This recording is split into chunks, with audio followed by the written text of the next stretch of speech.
This show was brought to you by SeatGeek. SeatGeek is your number one source for the best deals on sporting events, concerts, comedy shows, and so much more. Go to SeatGeek.com or download the SeatGeek app and use promo code BLUESEATS for $20 off your first purchase of $50 or more. That's promo code BLUESEATS only at SeatGeek, the official ticketing partner of From the Blue Seats, a New York Rangers podcast.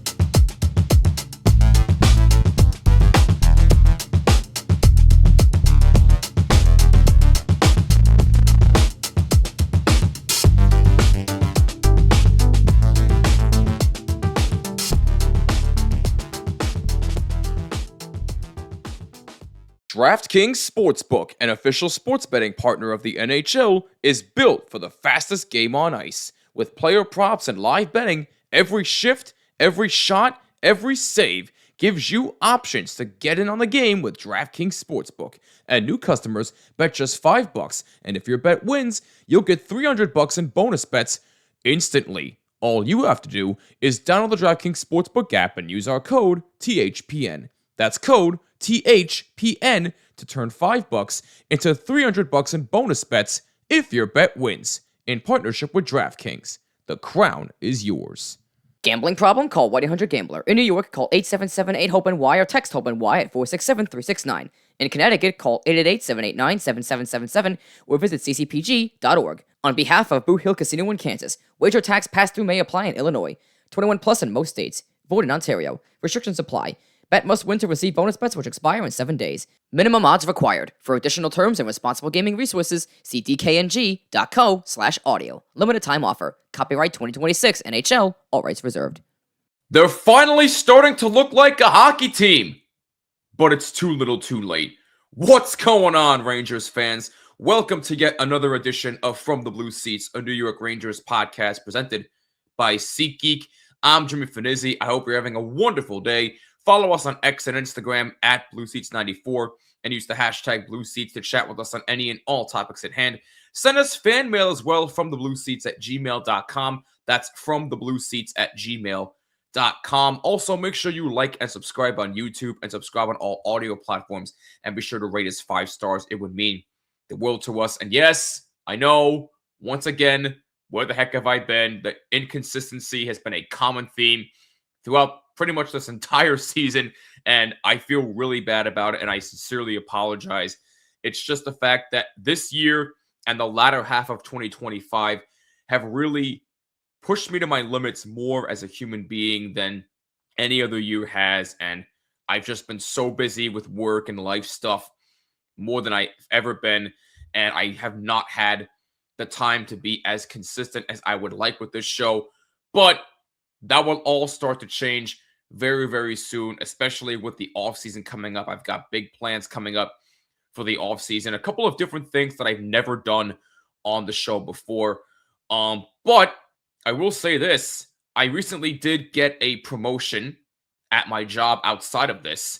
And just because I got a promotion does not mean that the show is over. The show is not over by any stretch. This show is not going anywhere. I'm just trying to figure out how I can balance the promotion at my job with this show, and I promise you, big things are coming. So you stay tuned, but I do appreciate all of your love, support, and your patience with me throughout this entire year. It really does mean a lot to me.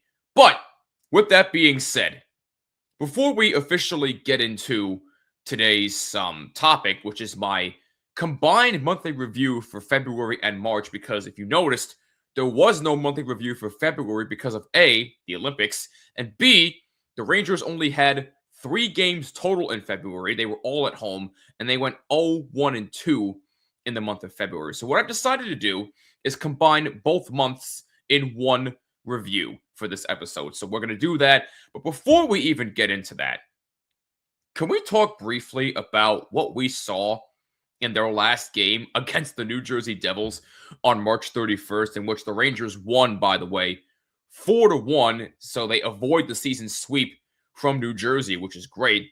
But obviously, we know what the big story is. The big story is Paul Cotter collided with Igor Shesterkin late in the third period, and the Rangers retaliated because that's their goalie, which is what they should do. They were just venting out a lot of their frustrations from all this season. And Jacob Markstrom apparently didn't like something that Shesterkin did to one of his teammates.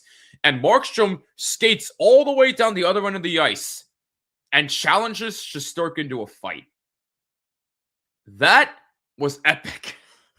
I never thought we would get a goalie fight this year with the Rangers and Devils, but I believe that's the first one that the Rangers and Devils have had since the late 90s. I think like 98 or 95, if I'm not mistaken. One of those years was the last time that either of those two teams had a goalie fight. But I got to tell you something. That goalie fight between Shesterkin and Markstrom might have been the greatest thing I've seen all damn season. I mean, that was peak entertainment right there. And Shesterkin kicked Markstrom's ass. But in all seriousness, that was really, really good stuff right there, man. I mean, that just shows you the amount of frustration that Shesterkin has had all season. You can hear from the fans as well. The fans were going absolutely ballistic. Rangers and Devil fans were going ballistic at MSG. So, look, that was epic. The Rangers won the game, so that was epic too. They're on a 3-game winning streak at the time of this recording. It is April 2nd, 2026. They play Montreal tonight. We'll see if they can go for 4 in a row for only the second time this season, but we shall see what happens. But look, again, a great win for the Rangers, and I gotta be honest, which leads me into my topic for today, the review for February and March. They're all of a sudden starting to look like a hockey team. Is it too little too late? Yes, obviously, because they've been eliminated from playoff contention. But I gotta tell you something. I am really, really loving what I am seeing from this team right now. Something has clicked. Ever since the shootout loss to the Pittsburgh Penguins at the end of February, something has clicked with this team. Now, again, it was too little too late. But look, granted, in the game against the Flyers in February, in which they lost in overtime, you saw they were actually trying. You saw that they were. And they also tried against the Penguins. But ever since then, I don't know what's been going on with them, but something must have finally lit a fire up their asses. I don't know whether Mike Sullivan told them something, or whether like Trocheck or Zibanejad told them something, or JT Miller finally stepped up and told them something. But I gotta tell you, what I'm seeing from this team right now is really, really promising going into the 26-27 season. What you're seeing from these young kids that have finally been called up and given a chance, like Adam Sikora finally getting his chance, got his first couple of NHL points recently. Congratulations to him. Dylan Garand finally getting a call-up, getting his first NHL win recently. Congratulations to him. This Yaroslav Yemlash kid, sorry if I'm saying that incorrectly, I'm probably never going to get used to that last name, but he looks tremendous. These young kids are bringing an energy to this team that has been missing all season. If you've watched this team all season, you've noticed something. At the beginning of the year, yes, there were flashes of them trying, but a majority of this season, they have looked old, sluggish, and non-competitive. It looked like they didn't even care. But now all of a sudden you're seeing something different is happening. These young kids are bringing a new jolt of energy to this team. They're bringing chemistry. They're bringing life. They're bringing passion. They are bringing something that has been missing with this team all season. And it is amazing to see. I mentioned the kids like Sikora, Garand, and Yemlash, but Gabe Perreault, that young kid, I am so glad the Rangers drafted him. He looks dangerous. That kid is going to be a problem next season. And him on that top line with Zibanejad and Lafreniere, something is working on that top line. If you can keep them together for the rest of this season and for all of next season, that line is going to be probably the next gag line. Okay, maybe that's a little bit too much, but you know what I mean. This line is producing at a rate that I haven't seen from any Ranger team in my lifetime. That's the point I'm getting across. That is how good that top line has been. Mika Zibanejad has had a bounce back season. He has looked terrific. And Alexis Lafreniere has finally flipped the switch.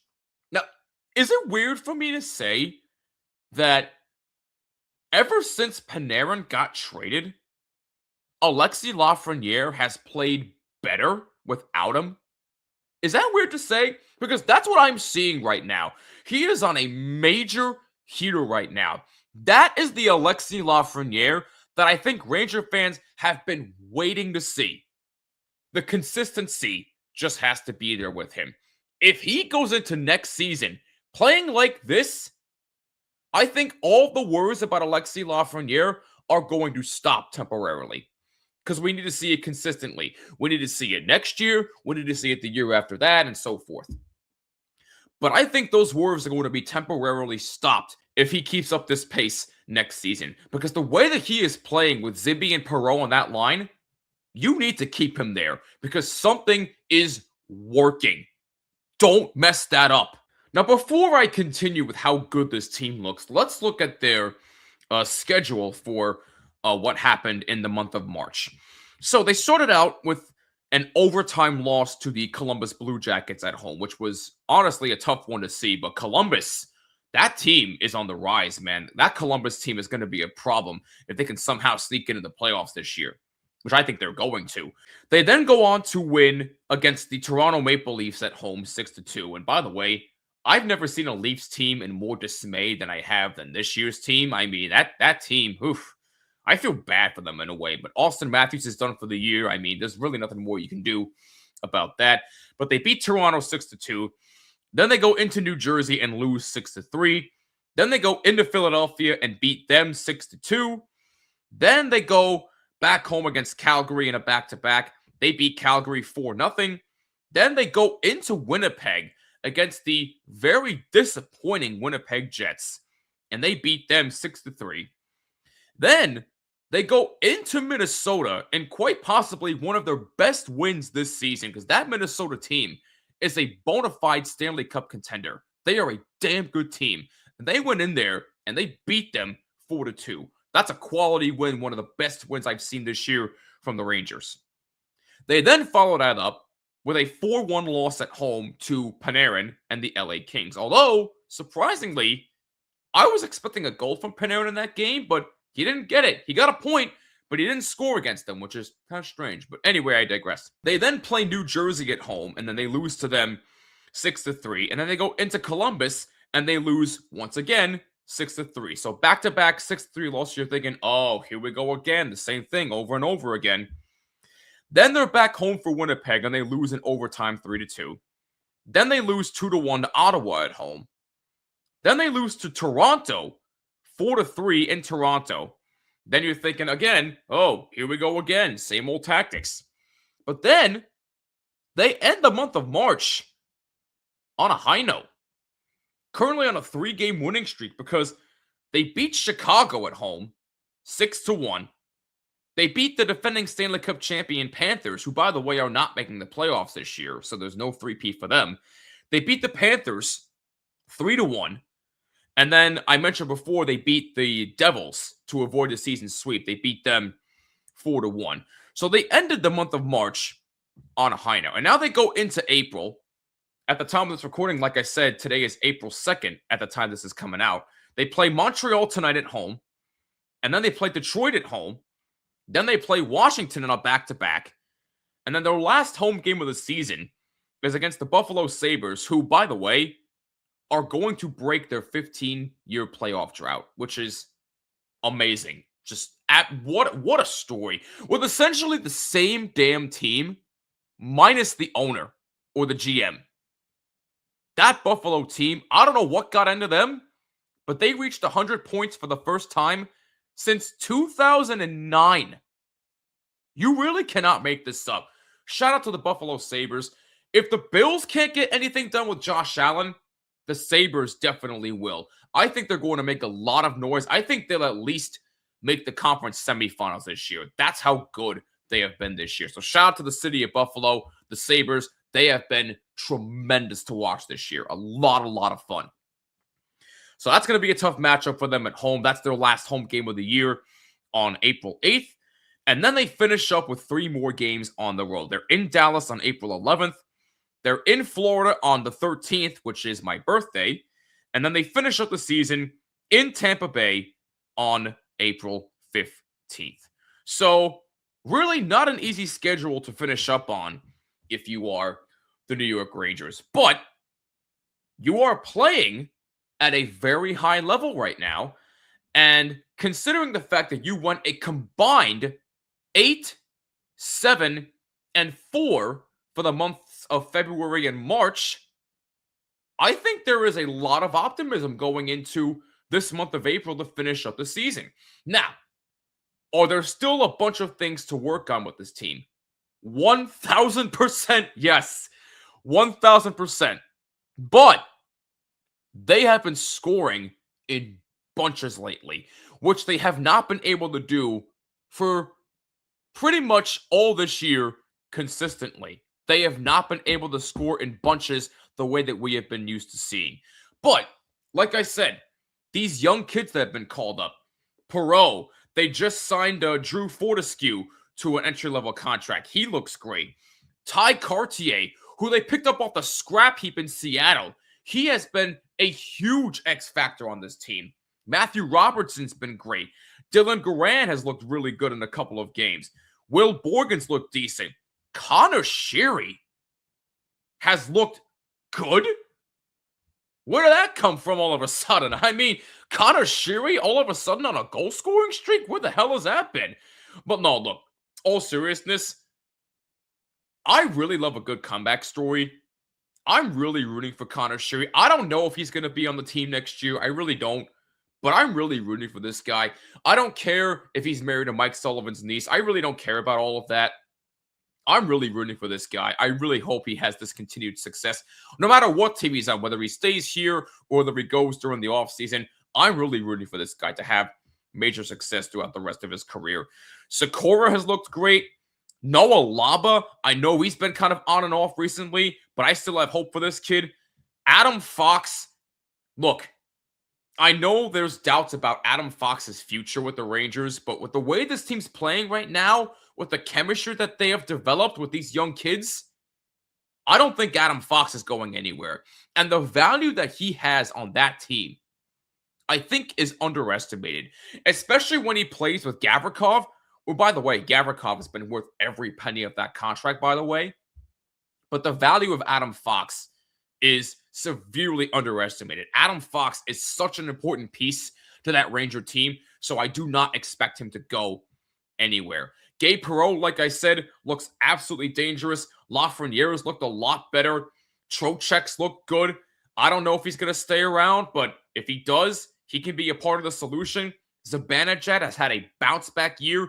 And JT Miller, I know we've all been giving him a lot of flack this year, and yes, he's been hurt, but he's looked a lot better recently, in my personal opinion, especially with him playing with Connor Sheary. Dare I say Connor Sheary has brought out something in JT Miller? I don't know what's gotten into those two. I really don't. But those two have looked a lot better in the latter half of this year, and it's really exciting to see. Hopefully, JT Miller can keep this up. He's playing with a very much different edge than what I've seen all season long. But look, the bottom line is, going into April, I love what I'm seeing from this team.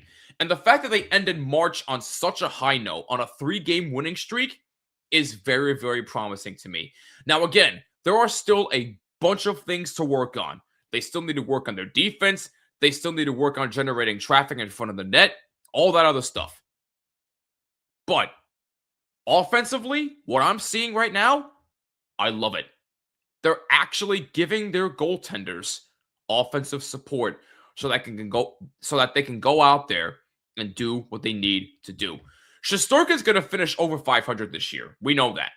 I know Quick's banged up, but Garand looks good. He's a liable backup option. I think now we all have come to the point where I know it's only 2 games into his NHL career, but I think he is a great backup option once Quick eventually retires. But look, to say that Igor Shesterkin has been the problem all year, I think Ranger fans have not been paying attention. Goaltending is the least of the Rangers' problems. Goaltending is not the issue with this Rangers team, and it's not the reason why that they are where they are this year. The main reason as to why the Rangers are where they are this year is that they haven't been able to score, they haven't been able to defend, they haven't been able to build off big wins. There is a lot that went wrong with this team. And I'll have more info on that once I do my season wrap-up episode coming up in a couple of weeks, so stay tuned for that. But so far, going into April, I love what I'm seeing. I love it. You saw a lot more positive signs in February and March than you have all damn season. It might have been too little too late, but it sure is building a lot of promise going into the 26-27 season. So overall, combined, I would give both February and March a B-. I can't believe I'm actually saying that, as that's the only good grade I'm probably going to give this team all year. Let's see how April goes, but I'm going to have to give them a B-. I really have been very, very impressed. And if these young kids can keep up what they're doing, we might just see something special with this team going into the 26-27 season. I'm not saying Stanley Cup, but playoff contenders? Maybe. Just maybe. We'll find out more about them real soon. But bottom line is, for the months of February and March, this team gets a B- from me. I love what I'm seeing, but let's hear from you. What grade would you give the Rangers for the months of February and March? Let us know down below in the comments on YouTube or on all social media, X and Instagram at BlueSeats94. Use hashtag BlueSeats. Send us fan mail again from theblueseats@gmail.com. That's from theblueseats@gmail.com. What grade would you give the Rangers for the months of February and March? Are you excited from what you're seeing from the young kids? And what do you want to see more of throughout April and going into the 26-27 season? Leave your answers early and we'll shout you out in the next episode when we do our season wrap up. But until then, thank you so much for tuning in as always, and thank you for your constant patience and love and support throughout this entire year. It really does mean a lot. If you like what you saw or heard, like and subscribe on YouTube and hit that bell so you're notified of all episodes that are posted. And subscribe on all audio platforms, Apple, Spotify, YouTube Music, wherever you listen to your podcasts. And be sure to rate us 5 stars. It would mean a lot to us. Again, I love what I'm seeing from this team. They get a B- from me for February and March. Let's hear from you. I'm Jimmy Fanizzi. This is From the Blue Seats, a New York Rangers podcast presented by SeatGeek. Use code BlueSeats at checkout for $20 off your first purchase of $50 or more. That's promo code BlueSeats only on the SeatGeek app. Go Blue Shirts, no matter what, and we'll catch you next time. Peace!